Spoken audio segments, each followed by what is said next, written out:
Okay, good morning, everyone, and thank you for joining our webinar this morning on how to modernize your phone by moving it to the cloud. Our goal during these uncertain times is obviously to provide some topical content to our client partners. So we have been having a webinar a week for the last 4 weeks, and are happy that you're with us this morning. So just a couple of house rules for the webinar today. As you go through the presentation, if there's questions that come up, we encourage you to type them in the chat window. And you can find the chat icon at the bottom of the Zoom panel. So as the meeting goes on, please feel free to write the questions in there, or you can wait until the end. Also, just to eliminate any background noise, if you can all make sure that your microphones are muted. And finally, we will be sending a link to the recording of this webinar after it's finished. So with that, I'm going to be handing it over to Robert Forelli, who will be presenting today. Well, hello.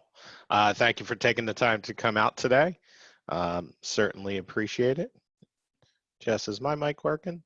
Because I don't see my up and down. Okay, good. Just for those of you that may not be familiar with me, I've been working in higher education technology for over 20 years. Founded Forelli in 2003, and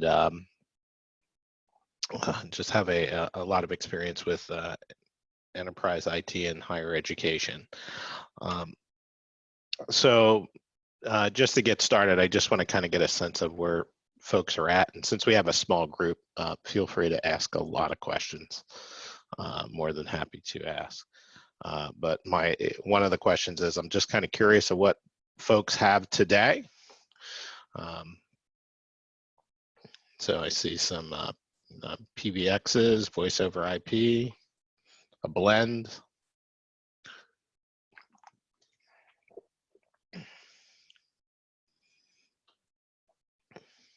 Excellent. We got a good mixture of folks.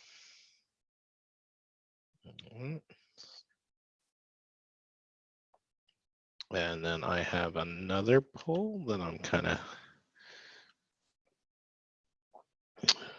curious about is, is how many folks are using a unified communication as a service today, whether it be Zoom, Microsoft Teams, Skype for Business, Google, other.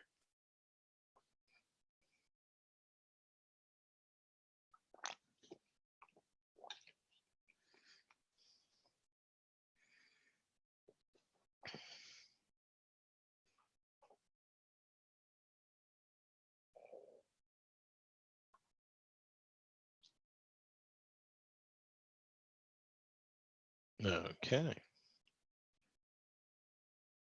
So again, a mixture as well.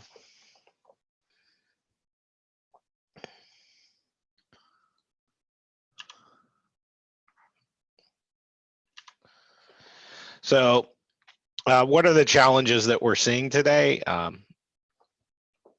We're finding out that a number of institutions are having difficulty maintaining their call centers in light of COVID-19. Legacy phone systems don't easily migrate off campus. There's certainly a lot of challenges with that. I've seen a lot of institutions that have gone to email support only. There's definitely been some internal communication breakdowns as a result of not being able to pick up the phone and dial an extension. And another thing that, for those of you that are using Skype for Business Online, there's the challenge of that is, coming up end of life July 31st, 2021. And for those of you that might be using Skype for Business Enterprise, which what I would say is I've seen a number of enterprises on, it's a little disconcerting on, what's the direction of the product, considering the support for Teams and kind of a migration away from Skype. like I said, schools are still struggling to implement remote student services and phone support.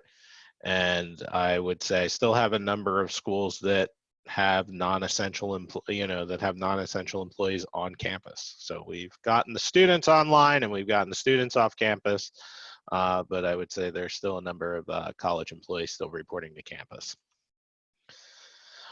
And so today I'm going to talk a bit about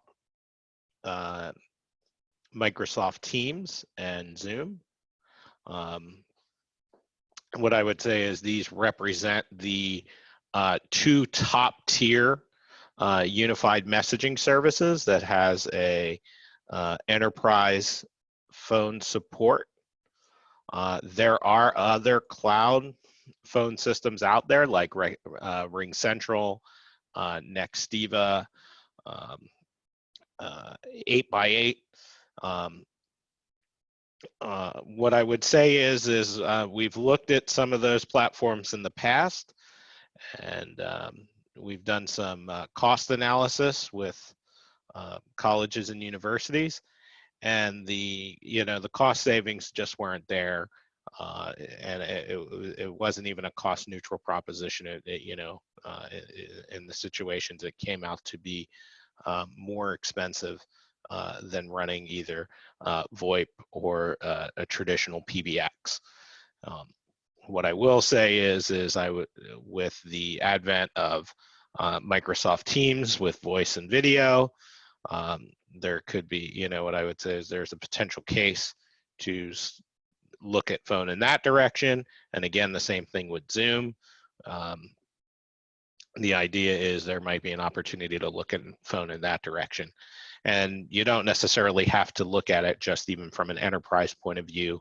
What I would say even in the short term, you could potentially look at it from a departmental point of view or a call center point of view, maybe the essential phones that you need to get off campus.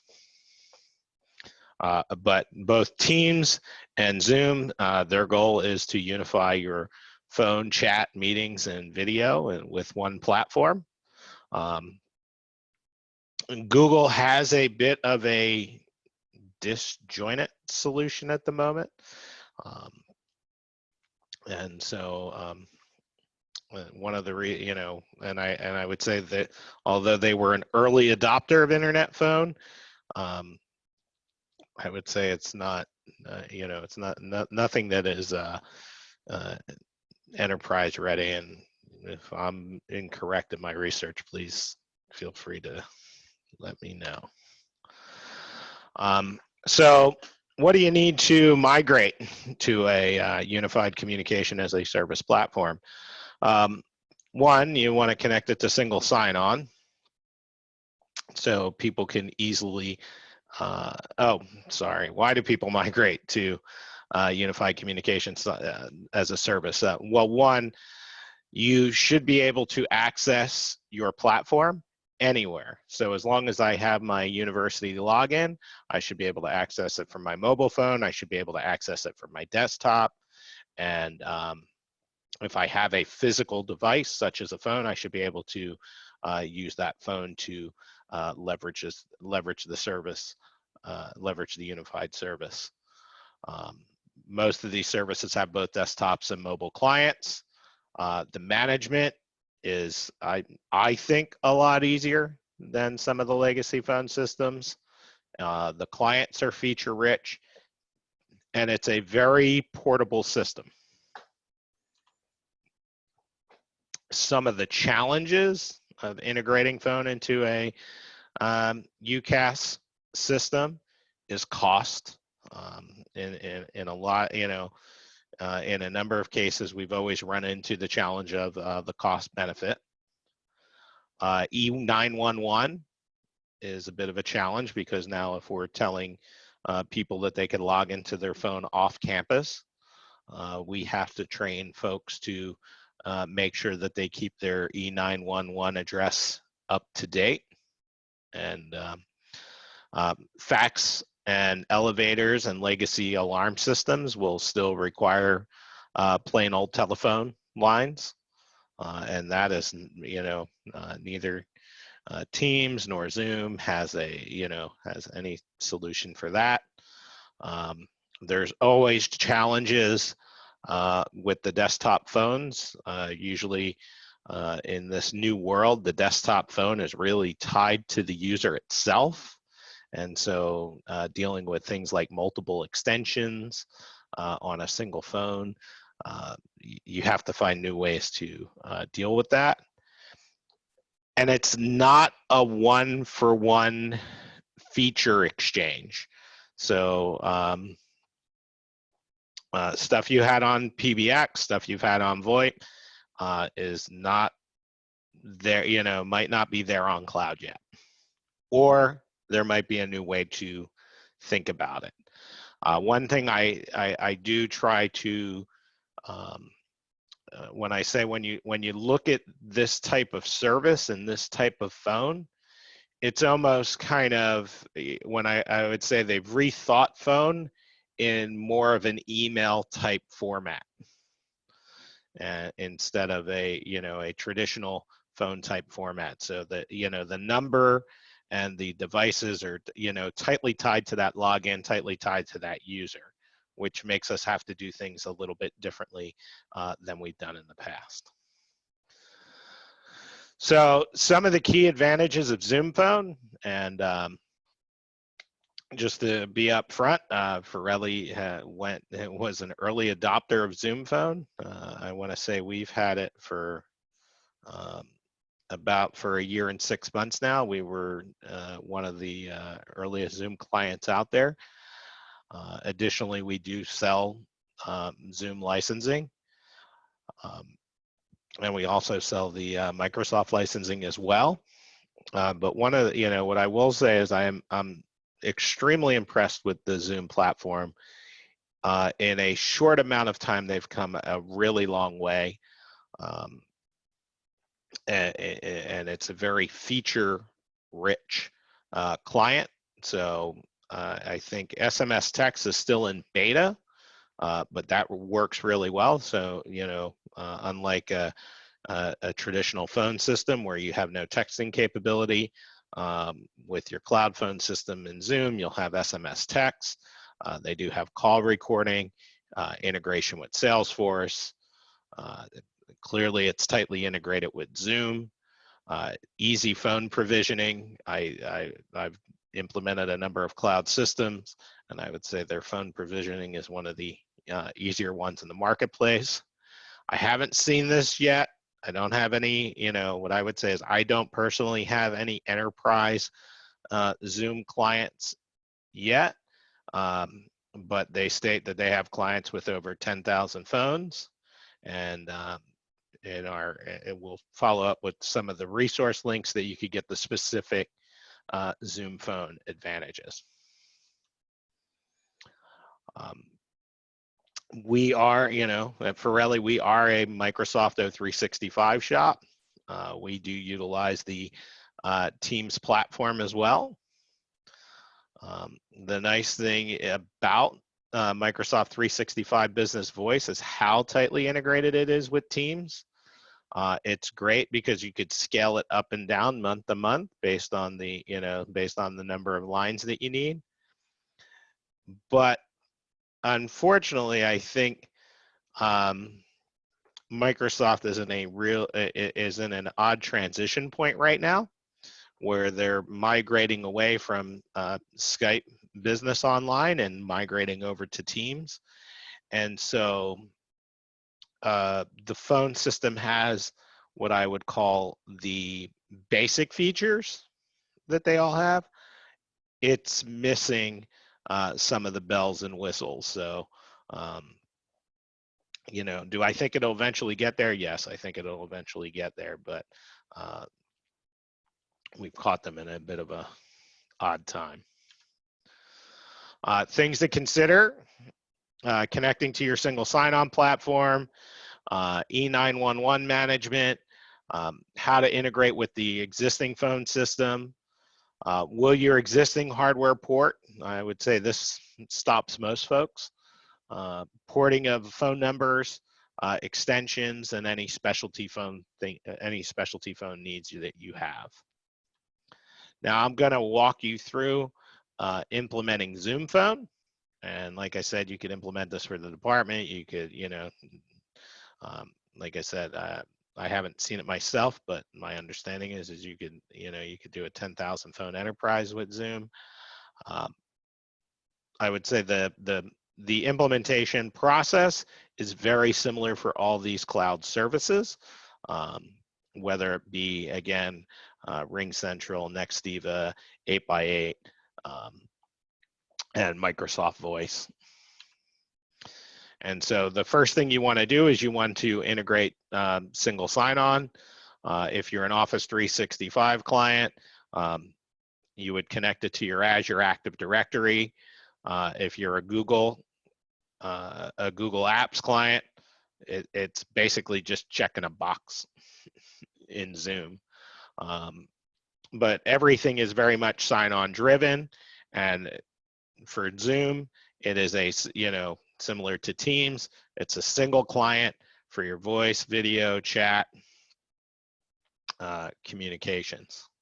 So the key thing is to get it tied into your directory service so that the users don't have to learn any additional passwords, and it's easier to manage and maintain. Porting of phone numbers. This is not something that folks do often. The key things I will say that come up in a port. Unfortunately, phone companies are not what I've at least found to be the best record keepers. So it's very important when you're porting numbers to make sure you have accurate information from the organization that you're porting from. Things like incorrect address will slow down or stop a port. So as long as you have your account numbers correct, the address correct, the PIN correct, things will port easy. You could port in bulk. Normally prior to the port, you will give the phone a temporary phone number, so you could set up all your extensions ahead of time. You could set up all your phones ahead of time, and then you map the port to the temporary numbers, and then the temporary numbers go away, so you're able to test both systems side by side.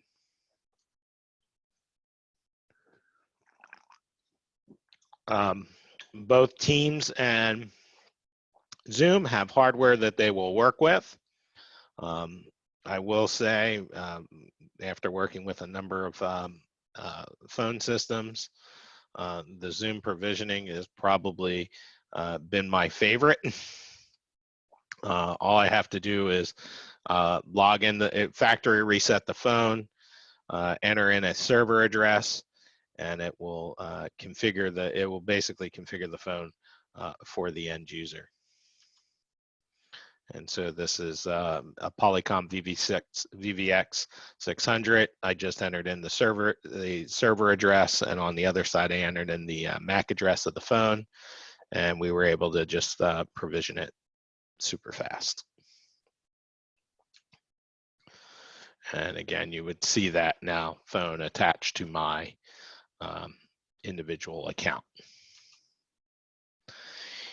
E911, this is a bit of an education piece. This is the part that I really struggle with when it comes to cloud phone, especially across the enterprise, because there's for those of you at large universities with number of buildings, number of floors, making sure that this is correct is critical in an emergency situation.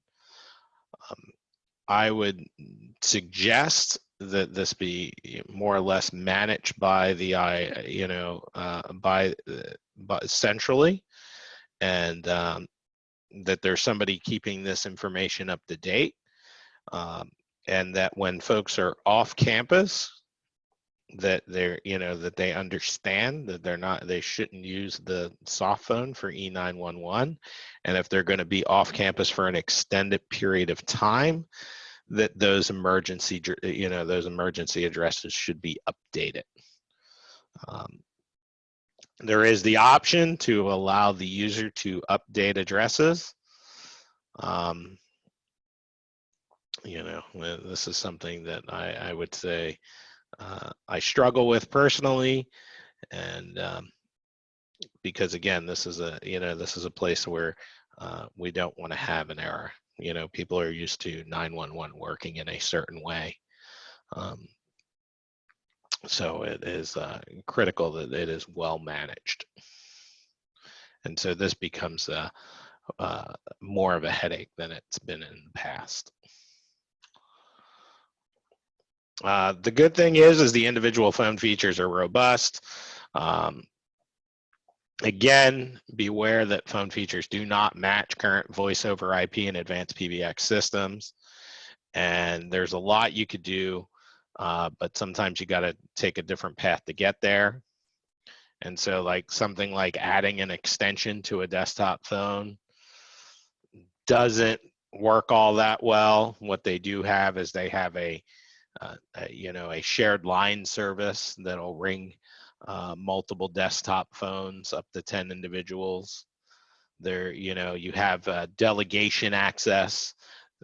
So where I could delegate to Jessica that she could answer my phone or call on my behalf. And then depending on the type of hardware you have and how well it's compatible with the cloud provider is how well these services work. So I can't implore to you enough to, if you're looking at a cloud phone provider, to make sure it's in alignment with the hardware that you already have, or if you're at a hardware refresh, make sure you're aligned with that cloud provider's phone system. But these are, where things are easy peasy from a PBX point of view. It becomes a little bit more difficult, requires a little bit more forethought. And what I would say is it works more like email than it does a traditional phone system. Just like most of your existing phone systems today, I mean, one of the things that they've brought across is the automated reception and interactive voice response, where you can have the audio prompt to, select O for operator, 1 for sales, 2 for support, 3 for admissions, 4 for financial aid. Very similar to what you might have today. What I would say is it doesn't have the advanced features of spell the 4 digits of somebody's last name to get to their extension. Again, what I would say is cloud is, although making strides, it's still in its infancy. And I would say the emphasis is really on the video type calling. So, I mean, I feel like the emphasis of Teams and the emphasis of Zoom is the stuff that we're doing right now. And I think there's a hope or a desire that this type of platform will eventually replace telephony. It's interesting to me in these particular times. I've read some stories where now there's been an uptick in phone calls than there has been in the past. You have call queuing options. So if you have a call center, you could set the number of people in the queue, the type of audio while they're connecting, and all the automatic call recording. And so when you're doing cloud routing and call queuing, there's a number of ways that you could handle things. So if you imagine you have an outside caller here, they call in. Depending on, we could do a simultaneous ring. So it could ring all places at once, and the first person that answers gets the call. So, or we could do a sequential ring, so where maybe it rings to the internal call tree, and then if you have like an external support center or at America that does remote support and provides remote student services, they could be, you could set them up as your overflow, you could set them up as your primary. You can, you have a lot of flexibility. So it's not just internal routing, it's external routing as well. And so depending on how many agents you have available, you have a lot of flexibility in how those call center calls are answered. And I do think, at this particular time, this is a good temporary solution to get folks off campus and still be able to manage a call center. And it can be rolled out rapidly with no capital costs.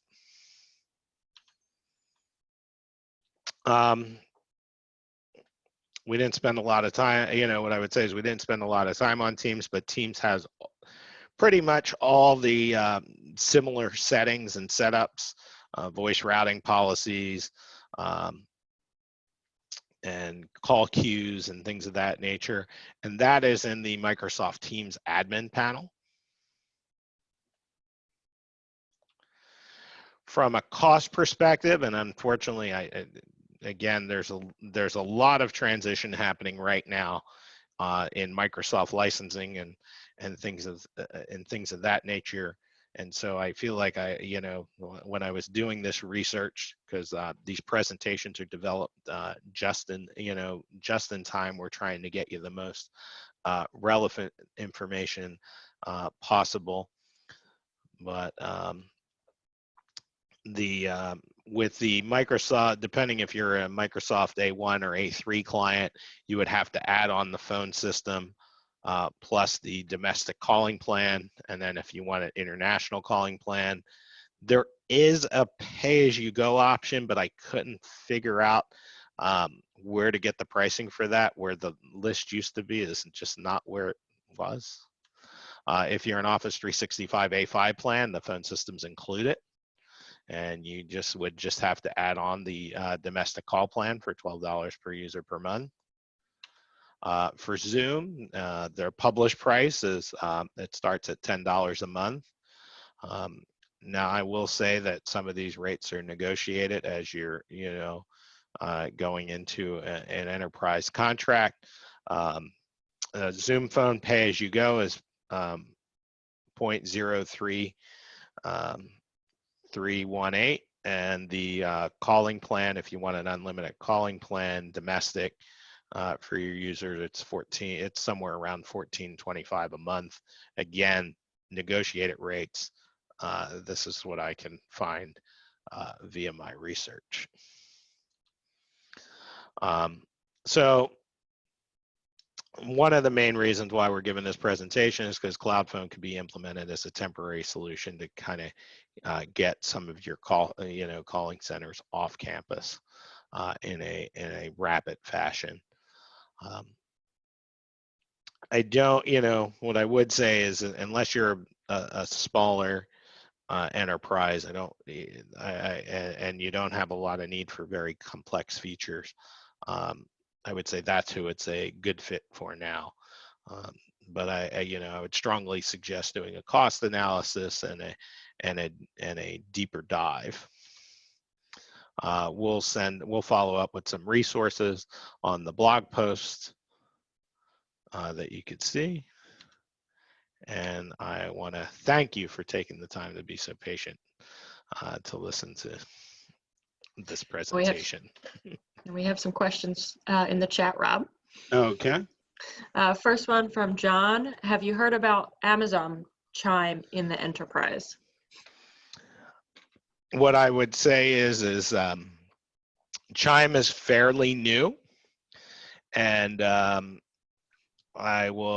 I would say is I'll be honest, I learned about Chime this week, and I don't know anybody that has it implemented. I do have a client that is evaluating it. And so what I would say is I just didn't have the time to include them in this report. Okay, great. From Kevin, 8x8 at least claims that they can work with ATAs from Cisco and audio codecs. Do any of the UCaaS platforms have integrations that can allow blue light phones, elevators, fax, etc. to work? What I would say is from Zoom and Teams, they have nothing for plain old telephone lines. I would believe that the 8x8s, which are more of a true what I would say is the 8x8 and the Ring Centrals and the Next Divas, they're trying to wholesale lift that PBX functionality and bring it to the cloud. What I would say is I've seen Next Divas plain old telephone lines work. They have like a little conversion box for it. So again, I would have to take 8x8 for their word, but it would be relatively easy to test in a small isolated rollout. But all indicators would make me think that 8x8 would be able to do it. As far as what I would say is, as far as the CAS, I would say the hardware is very limited, and what I will try to do is I'll try to get the some of the deeper specifications and the resource links that we post when we post the webinar. But unfortunately I don't have them all memorized. But they are more limited than an 8x8 and an XDiva. Okay. Let's see, from Jeff, please speak to the security concerns surrounding Zoom. Also, does Zoom or other vendors doing anything in the area of data encryption, either in transit or at rest? So what I will say is, one, Zoom's made a lot of changes, and I am not up to date on all the Zoom 5 changes. So that's first and foremost. Additionally, especially around the encryption, as a result of everybody else, we've learned that their marketing material may be stretched a little bit of what their encryption capabilities were from day one. And I would say it doesn't sound like that the encryption is still at the level that folks want it to be as a part of this transition. Because there's and I forget exactly where the holes are, but I could certainly get a more detailed article on where they are today as far as encryption. And where teams stand, I would say, again, I'd have to pull up some more detailed articles on where they claim that they stand today. Okay, great. Kevin had a question about the team's cost numbers you shared. Were they monthly or annual? They were monthly, and they were, and I don't know if I would have to look this up. I'm not sure if there's a nonprofit discount. I don't believe this has any nonprofit discounting on it. So this is what I would say is this is a monthly published rate. Okay, that is it so far. If anyone else has any questions, feel free to take yourself off mute or enter it into the chat window. We still have a few minutes. From Jason, are there porting fees? From all the cloud services providers that I've worked with, and I've migrated people to and from. I've never come across any port fees. Perfect. I think it's actually law that they can't charge you. From John, what about PCI considerations for UCAS? So here's my general thing on UCAS, and I personally wouldn't be handling a high volume of I discourage my folks from taking any sensitive data over these systems.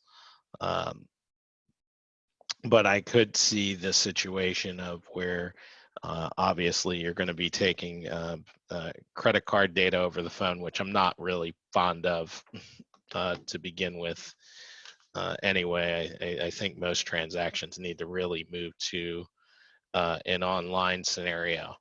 I think Nextiva has something, and I don't know if it's a part of their core product yet, where they could actually interrupt the phone line and the customer enters in their card number. But I've never had to tie that into an educational enterprise. I'm gonna have to. What I would say is I'm gonna have to dig deeper into that. I wouldn't. Here's what I will say: is I would never do it over a chat, and I would never do it over an image, and I would never do it over a conference line like this. I would say the only way I would encourage it is via a phone call, and then I gotta. I believe the calls are encrypted to a point of where I'd be comfortable taking a credit card number, but I can't tell you for 100% certainty.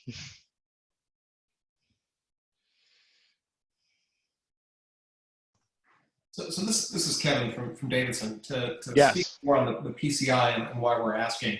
Years ago, the PCI Council was, if not supportive of VoIP systems being able to take credit card calls, at least those were not explicitly called out as in scope.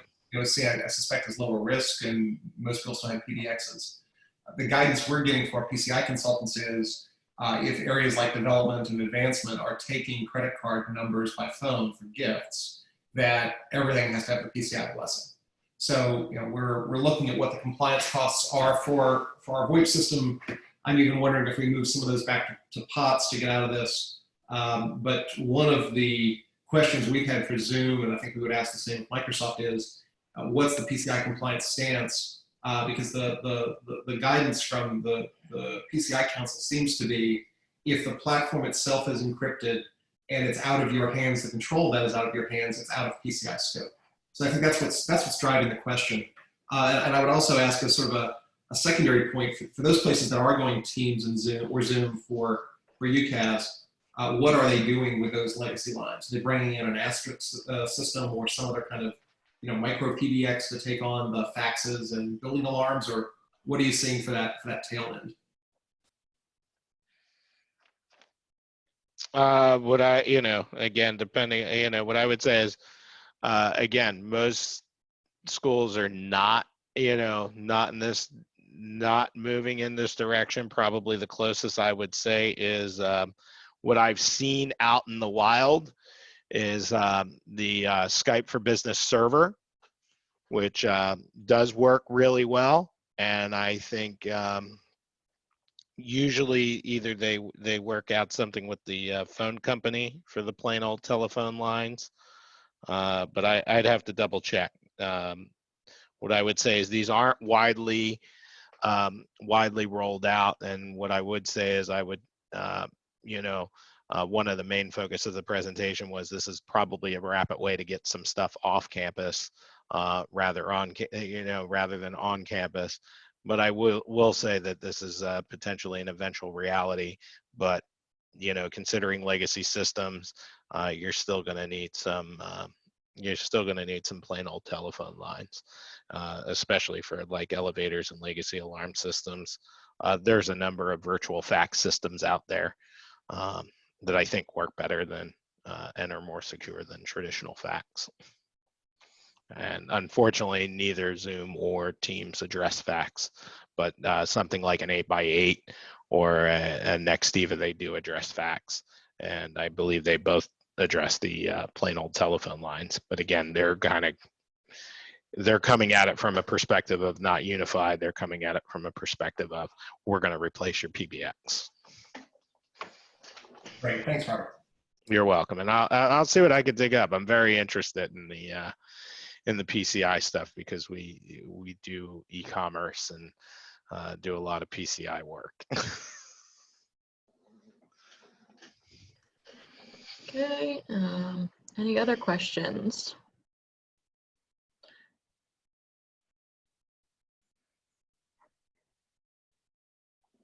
Okay, if there's no other questions, one of the things I will say is you know, we are continuing our webinar series.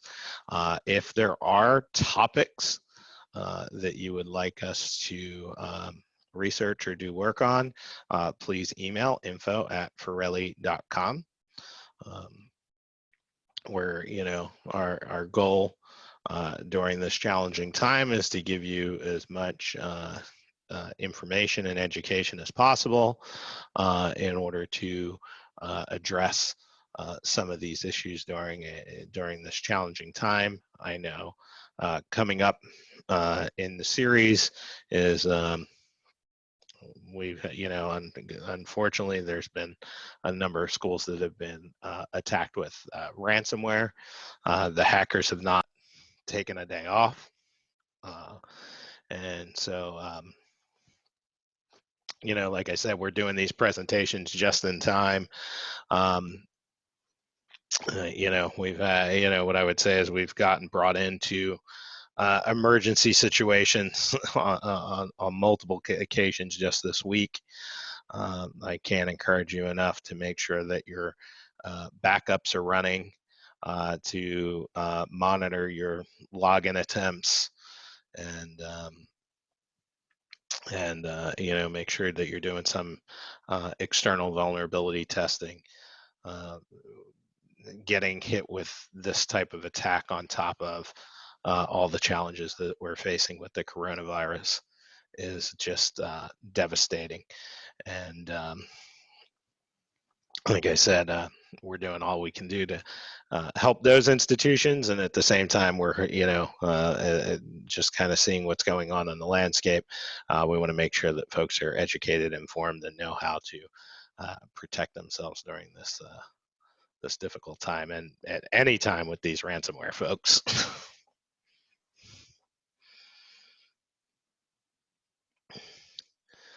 So if you have any ideas, we're, you know, we're always looking for what folks are interested in, and